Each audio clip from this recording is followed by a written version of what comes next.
একটা আতঙ্ক শব্দ আসে যে কী হলো।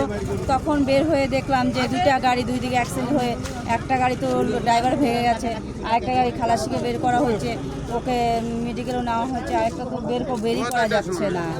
আর এরকম তো মাঝে মাঝে হচ্ছে এই রাস্তাটায়, কিন্তু এই রাস্তাটা এত কিছু হচ্ছে, তবু আমাদের সরকার এই রাস্তাটাকে বাড়ানোর জন্যে বা এই রাস্তাটা যে কীভাবে গাড়ি চলাচল করবে, যে সাইড হয়ে করতে হবে, বড় বড় গাড়িগুলো ঢুকছে, যেহেতু এটা তো রাস্তা বড় করা দরকার, কিন্তু এটা তো সরকার কোনো কাজই করছে না। এরকম তো অ্যাক্সিডেন্ট প্রায় দিন হচ্ছে। এই যে কতক্ষণ আগে দুর্ঘটনা ঘটেছে? এটা হয়েছে তোমার 4টা। হ্যাঁ 4টার সময়। হ্যাঁ, এতক্ষণ হয়ে গেল, এখনো উদ্ধার কাজ? এখনও তো ওই সে থানায় বড়বাবুকে ফোন করা হয়েছে, তার কথা পরে পুলিশ ভ্যান পাঠানো হয়েছে, তারা আসলো। এখন তো জিসিবি দরকার, এখন জিসিবি বলে ফোন উঠাচ্ছে না বড়বাবু, তাই তো আমাকে ফোনে করলো। একজন চালক তো আটকে রয়েছে এখন। হ্যাঁ, এখন ওকে বাঁচানোর চেষ্টা করছে, কিন্তু ওকে তো এখনও এরকমভাবে আটকে আছে যে ওকে যে বাঁচাবে, সেই বাঁচানোর তো কোনো রাস্তাই হচ্ছে না।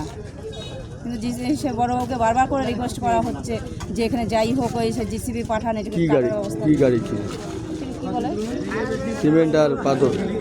এটা একটা তো সিমেন্ট আছে, আর একটা তো ওই সে বালুর গাড়ি।